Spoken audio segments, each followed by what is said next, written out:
मैं एक सब्जी वाला था और मैंने जिंदगी में कभी कोई गलत काम करने का सोचा भी ना था। लेकिन मुझे क्या मालूम था कि पैसों की लालच में मैं एक ऐसे रास्ते का मुसाफिर बन जाऊंगा जहां से वापस पलटना मेरे लिए नामुमकिन हो जाएगा। मेरी मालकिन ने आधी रात को जो कुछ मेरे साथ किया, मेरे होश उड़ गए। मैं सोच भी नहीं सकता कि मुझ जैसे पेंडू को अपने घर का नौकर रखने के पीछे उस औरत की ऐसी घिनौनी वजह भी हो सकती है। कुछ लोग अपने जिस्म की प्यास की खातिर उस हद तक गिर जाते हैं कि सही और गलत का फर्क तक भूल जाते हैं, और मेरे साथ भी कुछ ऐसा ही हुआ। जब मैंने अपना काम छोड़कर चंद पैसों के लालच में एक हसीन और जवान औरत के घर नौकरी की, तो उस औरत ने अपनी ख्वाहिश को पूरा करने के लिए मेरे साथ जो कुछ किया, मेरे सर पर तो जैसे आसमान गिर पड़ा। मेरा नाम दिलीप है, मेरी उम्र 25 साल है। मेरा संबंध महाराष्ट्र के एक छोटे से गांव से है और मैं एक पेंडू से किस्म का इंसान हूँ। पढ़ा लिखा भी नहीं हूँ, इसलिए जब घर का गुजारा करने के लिए पैसों का मसला हुआ तो मैं मुंबई जैसे बड़े शहर में आ गया। मैंने सुन रखा था कि मुंबई में अच्छे रोजगार के मौके मिल ही जाते हैं। मैं भी यही सोचकर मुंबई चला आया कि 4 पैसे कमा कर अपनी बीवी बच्चों का पेट भर लूंगा। मैंने 2 मासूम से बच्चे और एक बहुत ही मोहब्बत करने वाली वफादार पत्नी को गांव में ही छोड़ आया था। मुंबई आकर जब मुझे कोई काम समझ ना आया तो मैंने अपनी जेब में मौजूद 10,000 से एक ठेला खरीद लिया और सब्जी का काम शुरू कर दिया। थोड़े ही दिनों में मुझे मुनाफा हासिल होने लगा तो मैंने उसी काम को जारी रखा। मैं बड़ी सब्जी मंडी से सब्जी खरीदता और अपने ठेले पर बहुत सलीके से सब्जी जमा कर मुंबई के वीआईपी इलाकों में बेचने के लिए निकल पड़ता, क्योंकि मुझे सब्जियों के दाम सारे शहर की अपेक्षा वहां ज्यादा मिल जाया करते। एक दफा मैं इत्तेफाक से एक इलाके में सब्जी बेचने आया था।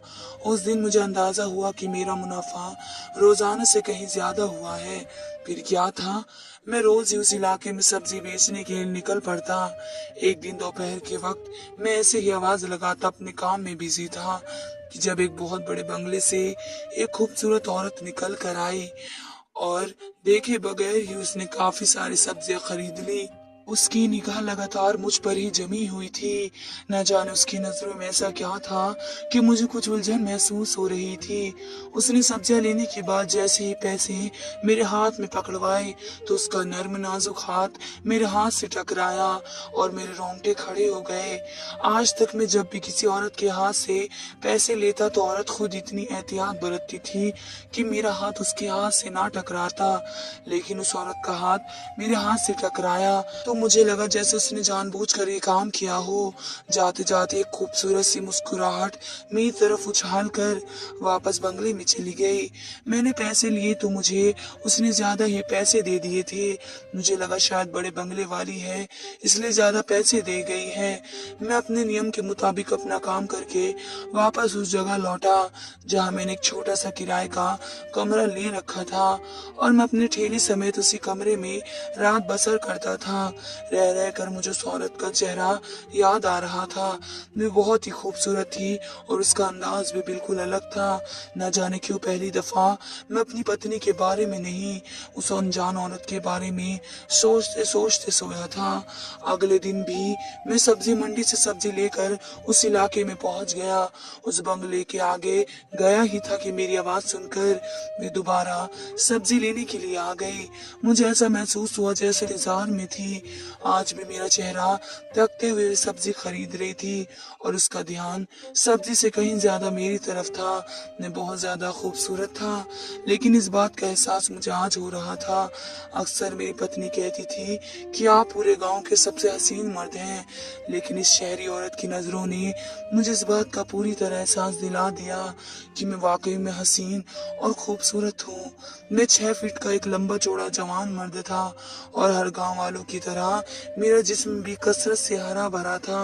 उस औरत ने सब्जी खरीदने के बाद जैसे ही मेरी तरफ पैसे बढ़ाए तो मैं कुछ सावधान सा हो गया। मैं देखना चाहता था कि उसका हाथ गलती से टकराया था या उसने जानबूझकर ऐसी हरकत की थी। और उस वक्त मेरी हैरत की इंतहा न रही जब पैसे देते वक्त उसने जानबूझकर पूरी तरह मेरे हाथ से अपना हाथ टकराया था। मैं जान गया था कि ये कोई गलती नहीं बल्कि सोची समझी साजिश है। मैं घबरा सा गया था क्योंकि ये मेरी जिंदगी का पहला संयोग था। आज तक मैंने अपनी पत्नी के अलावा किसी गैर औरत के होने को महसूस नहीं किया था। मेरे गांव में तो औरत शर्मो हया वाली थी, कभी किसी गैर मर्द के आगे अपना घूंघट तक नहीं उठाती थी। लेकिन शहर में ऐसा कोई रिवाज न था। मुझे तो ये भी पता नहीं था कि यहाँ की औरतें इस कदर आजाद ख्यालों की होंगी। वह तो वापस चली गई थी लेकिन मेरा सारा ध्यान बढ़ गया था। मुझे समझ नहीं आ रहा था कि वे इतनी बड़े बंगले की मालकिन है तो फिर मेरे साथ इस तरह से क्यों पेश आ रही है।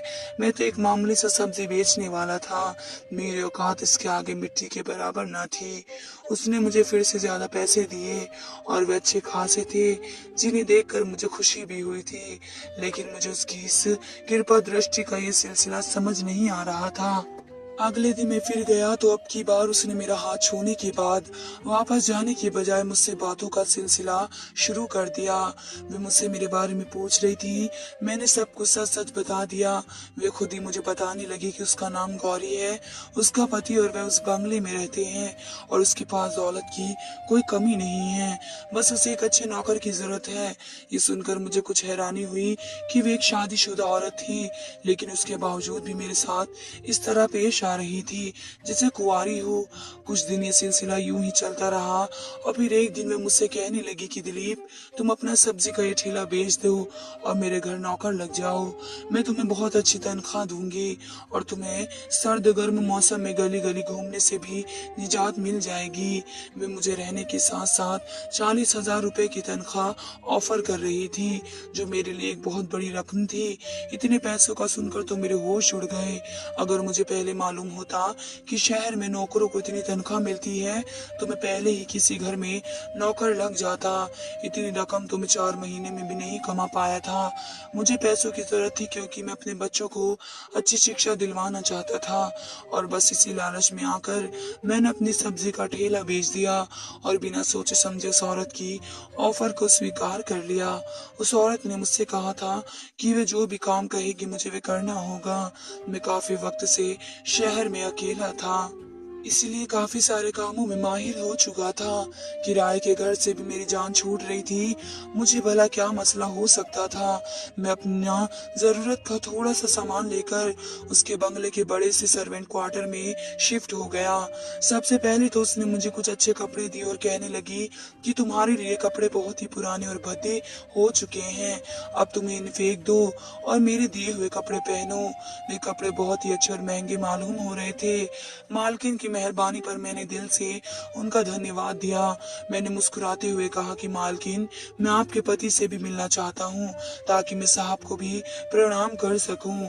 मेरी बात सुनकर मालकिन मुस्कुरा दी और कहने लगी कि मेरे पति तो कारोबार के सिलसिले में अमेरिका गए हुए हैं और उनकी वापसी 6 महीने से पहले मुमकिन नहीं। मालकिन की बात सुनकर मैं खामोश हो गया। दिल ही दिल में सोचने लगा कि कैसी औरत है जो अपने पति की गैर मौजूदगी में एक जवान मर्द को अपना नौकर रख बैठी है। मगर मुझे उससे क्या मतलब था। मुझे तो 40,000 से मतलब था जिससे मेरी आने वाली जिंदगी संवर जाती और शायद यही मेरी सबसे बड़ी गलती थी। मालकिन ने मुझसे छोटे मोटे घर के काम करवाए थे जो मेरे लिए बिल्कुल भी मुश्किल नहीं थे। ऐसे ही रात हो गई थी। लेकिन जो बात मेरे लिए बहुत ज्यादा अजीब थी वे मालकिन का रवैया था। वे सारा ही दिन मेरे इस कदर करीब रही थी कि मेरे लिए काम करना भी मुश्किल हो रहा था। रात को मालकिन कहने लगी कि तुम अपने कमरे में जाकर आराम कर लो। मेरे अलावा एक और नौकरानी भी घर में मौजूद थी जो सफाई और खाना पकाने का काम करती थी। उसने रात का खाना भी मेरे कमरे में पहुंचा दिया। वह नौकरानी अपने सर्वेंट क्वार्टर में जा चुकी थी और मैं अपनी क्वार्टर में खाना खाकर आराम करने की नियत से लेटने ही वाला था कि मालकिन खुद ही चाय का कप उठाकर मेरे कमरे में चली आई और कहने लगी कि ठंड बहुत है, मैंने सोचा कि तुम्हें चाय पीने की ख्वाहिश होगी।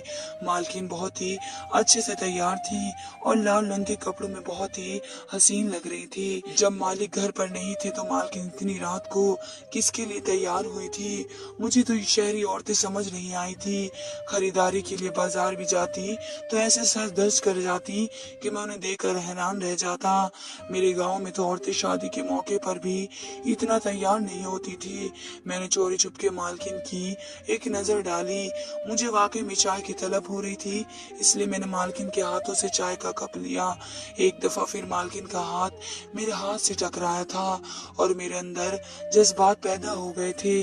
रात के इस पहर एक पराई औरत के इस तरह मेरे करीब होने से मेरे अंदर हलचल सी मचा दी थी। मुझे अपनी पत्नी रेणुका याद आने लगी थी। मेरे बिस्तर पर मेरे बहुत ही करीब बैठी हुई थी। मैं एक जवान मर्द था और अपनी पत्नी के बगैर 6 महीने से इस शहर की खाक छान रहा था। मेरे अंदर भी कुछ जज्बात थे जो हर गुजरते दिन के साथ मुझे बेचैन कर रहे थे, लेकिन मैंने कभी किसी गलत काम के बारे में नहीं सोचा। मगर मालकिन का अंदाज मेरे अंदर तूफान बर्पा कर रहा था। मुझे चाय पीकर लेटे हुए ज्यादा देर नहीं गुजरी थी कि मैं गहरी नींद सो चुका था और सवेरे जब मेरी आंख खुली तो मेरा सारा जिस्म दर्द कर रहा था। और जो बात मेरे लिए सबसे अजीब थी, जो मेरे जिस्म पर मौजूद कपड़े थे जो बेतरतीब और सलवट से भरे पड़े थे। ऐसा लगता था जैसे किसी ने मेरे कपड़ों को नोच लिया हो। मेरे पैरों में भी बहुत तकलीफ हो रही थी और कमजोरी का एहसास भी। मैं बिस्तर से उठा तो मुझे एहसास हुआ कि शायद मैं बहुत बड़ा पाप कर चुका हूँ। मुझे कुछ भी याद नहीं था। शायद अपनी पत्नी की याद में मैं अपने जज्बात पर नींद में भी काबू नहीं रख सका था, क्योंकि मैं रात में रेणुका को सोचते सोचते ही सो गया था। मैंने स्नान किया और एक दफा फिर मालकिन के बताए छोटे मोटे कामों को अंजाम देने लगा। मालकिन सारा दिन मेरे आगे पीछे फिरती रही। उनके चेहरे पर ऐसी रौनक और मुस्कुराहट थी जो मैंने पहले नहीं देखी थी। मालकिन बहुत ही खुश मिजाज की दिल की थी। मैं उसकी नौकरी से बहुत हद तक खुश था। अगर इतने थोड़े से कामों के मुझे 40,000 मिल रहे थे तो ये मेरी खुश नसीबी थी। दिन यूं ही गुजर गया। पूरे दिन में कभी कभी मैंने मालकिन को मोबाइल फोन पर बहुत ही घटिया किस्म की वीडियोस देखते हुए भी पाया था, जिन पर नजर पड़ते ही मैं शर्म से पानी पानी हो गया। रात को एक दफा फिर मालकिन चाय का कप लिए मेरे पास आ गई। मैं हैरान था कि कोई मालकिन एक नौकर के साथ इतनी मेहरबान भी कैसे हो सकती है कि वे खुद चाय बनाकर नौकर के सर्वेंट क्वार्टर तक चली आए। कुछ देर मुझसे बात करके मालकिन चली गई। मैं भी चाय पी चुका था और लेटते ही मुझे नींद भी आ गई। सुबह मेरी आंख खुली तो मेरा जिस्म फिर से दर्द कर रहा था और मेरे बिस्तर की चादर उस तरह नीचे पड़ी हुई थी जैसे किसी ने रात भर बिस्तर पर कोई जंग की हो। मैं हैरान था क्योंकि आज तक कभी ऐसा नहीं हुआ था। मैं तो जिस करवट सोता सुबह भी उसी करवट मेरी आंख खुलती थी। फिर बिस्तर की चादर कैसे उतर गई। मुझे अपना शरीर भी अजीब गंदा सा महसूस हो रहा था। मैंने स्नान किया और एक दफा फिर अपने काम पर लग गया, लेकिन सारा वक्त मुझे यही बात सताती रही कि रात को मुझे इतनी गहरी नींद कैसे आने लगी है और रात भर ऐसा क्या होता है कि जिसकी वजह से सब कुछ तितर बितर हो जाता है। रात मालकिन मेरे लिए चाय लेकर आई तो ना जाने क्यों मुझे ऐसा महसूस हुआ कि इस चाय को पीते ही मुझे नींद आने लगती है। मैंने सोचा कि क्यों ना चाय पीने की बजाय चाय को बाहर फेंक दूं और देखूं कि क्या होता है। खैर मैंने ऐसा ही किया और रात को मैंने चाय पीने की बजाय मालकिन की नजरों से बचाकर चाय को बाहर फेंक दिया और खुद आंखें बंद करके लेट गया। मुझे लेटे हुए ज्यादा देर नहीं हुई थी कि मुझे कमरे में दोबारा किसी की मौजूदगी का एहसास हुआ। मैं आंखें बंद किए ही लेटा रहा। फिर मुझे अपने बिस्तर पर ही किसी का होना महसूस हुआ।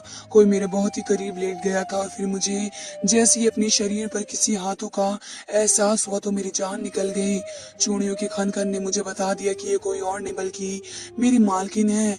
मेरी मालकिन आधी रात को मेरे कमरे में क्या कर रही थी, ये सोचकर मेरी जान हवा होने लगी। मालकिन ने आहिस्ता आहिस्ता मेरे साथ जो किया उसके बाद मेरे लिए आंखें बंद रखना मुश्किल हो गया। आज पहली दफा मैं होश में था और मुझे मालूम हो गया था कि हर रात मेरे साथ क्या हो रहा था। मैंने आंखें खोल दी तो मुझे जागता देखकर मालकिन एकदम परेशान हो गई और कहने लगी, दिलीप आज तुम सोए नहीं। मैंने घबराकर मालकिन से कहा कि आप ये सब क्या कर रही हैं। उसके बाद जो कुछ मालकिन ने मुझे बताया ये सुनकर मेरे होश उड़ गए। मालकिन कहने लगी कि उसका पति एक बूढ़ा व्यक्ति है और वो उसके जिस्म की ख्वाहिश को पूरा करने के काबिल नहीं है। इसलिए जब मैंने पहली दफा तुम्हें देखा तो मुझे लगा कि मैं वही मर्द हूँ जो मेरी अधूरी ख्वाहिश को पूरा कर सकता है। इसलिए मैंने तुझे इतनी ज्यादा तनख्वाह पर अपने पास नौकर रखा है। वे एक गरीब घराने की लड़की थी और नौकरी के सिलसिले में अपने पति से ऑफिस में मिली थी। उसके पति ने उसे अच्छी नौकरी देने की बजाय अपनी सेक्रेटरी रख दिया और बहाने बहाने से उसे इस्तेमाल करने लगा। गौरी ने उससे शादी की बात की तो फौरन ही मान गया। उसके लिए तो यही बहुत था कि एक जवान और हसीन लड़की खुद उससे शादी करना चाहती है। गौरी ने अपने बूढ़े पति से सोचकर शादी कर ली कि इस तरह कम से कम उसकी गरीबी तो खत्म हो जाएगी। लेकिन गौरी को क्या खबर थी कि वे जिस आदमी से शादी कर रही है उसकी उम्र ने उसे खत्म कर दिया है। वह उसकी जवानी को संभालने के काबिल नहीं रहा है। गौरी जब उससे अपनी ख्वाहिश पूरी करने के लिए कहती तो तंग आकर वे कारोबार के सिलसिले में बाहर अमेरिका चला गया और गौरी को यहाँ तनहा छोड़ गया। गौरी के लिए पल बहुत दर्दनाक साबित हुए। उसके पास अब रुपए पैसों की कोई कमी नहीं थी और उसकी गरीबी भी मिट चुकी थी, लेकिन उसके अंदर की प्यास ने उसे मार दिया। ऐसे में जब उसने मुझे देखा तो लगा कि मेरे जरिए वे अपनी अंदर की हवस मिटा सकती है। वे मेरे इस कदर करीब मौजूद थी कि मेरी सांसें रुकने लगी थी। मैं सही और गलत का फर्क जानता था, इसलिए मैंने मालकिन से कहा कि ये सब ठीक नहीं है। मालकिन कहने लगी कि अगर मैंने उसकी बात नहीं मानी तो वो मेरी सभी वीडियोस नेट पर डाल देगी तो उसने मेरे साथ बनाई हैं। मालकिन की बात सुनकर मेरे कदमों तले जमीन निकल गई। वो मुझसे मोहब्बत चाहती थी और मुझे ब्लैकमेल भी कर रही थी। मैं डर गया और मजबूर होकर उसकी बात मान ली। बिना सोचे समझे ही मैंने उसकी ख्वाहिश पूरी करने की धमकी स्वीकार कर ली।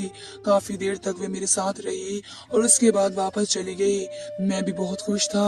कुछ देर पहले तक पाप करने का जो खौफ था वे सब खत्म हो गया था। जब इंसान एक दफा गुनाह के दलदल में उतरता है तो उसका जमीन मुर्दा हो जाता है। शायद मेरे साथ भी ऐसा ही हुआ। अगली रात फिर वे मेरे पास चली आए। अब तो मुझे उसे बेहोश करने की जरूरत भी नहीं थी। वे पहले से भी ज्यादा अपने आप मुझ पर लुटाने लगी। मेरे लिए उसे संभालना मुश्किल हो गया। उसके अंदर न जाने कौन सी तड़प थी जो खत्म होने का नाम नहीं ले रही थी। 2 दिन भी नहीं गुजरे थे और मेरी हिम्मत खत्म हो चुकी थी। उसने तुमसे अपने पैरों पर खड़ा रहने के लिए काबिल भी नहीं छोड़ा। मैं गांव का गबरू जवान होने के बावजूद भी उसके आगे ठहर नहीं सका। और फिर एक दिन घर के काम काज करते हुए मुझे पता चला कि वह तो बहुत सारी ऐसी दवाई इस्तेमाल करती है कि जिसके बाद मेरे लिए उसे संतुष्ट करना मुमकिन ही नहीं था। धीरे धीरे मुझे अंदाजा हो रहा था कि वे किसी न किसी दिमागी मर्ज का शिकार है और उसका असल मसला दरअसल कुछ और ही है। शायद इसलिए उसका पति भी तंग आकर उसे छोड़कर बाहर चला गया था। मेरे लिए भी अब उसके साथ रहना मुमकिन नहीं था। मैंने मालकिन से कहा कि मैं वापस अपने गाँव जाना चाहता हूँ, कुछ दिन बाद लौट आऊंगा। लेकिन वह तो मेरे कदमों में गिर गई और कहने लगी कि अगर मैं उसे छोड़कर गया तो वो एक रात भी जिंदा नहीं रह पाएगी। उसकी दिमागी हालत कुछ ठीक नहीं लग रही थी। मैंने अक्सर उसे फोन पर भी गंदी फिल्में देखते हुए देखा था और उन्हीं सब चीजों ने उसके अंदर एक हैवान सा भर दिया था। मैं कितनी भी कोशिश कर लेता लेकिन वे कभी संतुष्ट ना हो पाती। हर गुजरते दिन के साथ मुझे ये नौकरी कोई बवाल मालूम हो रही थी और एक रात में उसके कमरे में जाने के बाद चुपके से दीवार कूद कर उसके बंगले से भाग निकला। मेरे लिए खुद को बचाने का एक यही आसान तरीका था, वरना तो शायद वे मुझे भी किसी काबिल नहीं छोड़ती। मैं उस इलाके से बहुत दूर निकल आया और कभी पलट कर वापस नहीं जाने वाला था। मैंने अपनी वफादार पत्नी से बेवफाई की थी और शायद इसी का खामियाजा मुझे भुगतना पड़ा था। ना ही मेरी जेब में पैसे थे और ना ही सब्जी का ठेला रहा। मैं बिल्कुल खाली हाथ हो गया। मेरे लालच ने मुझे पूरी तरह डुबो दिया था।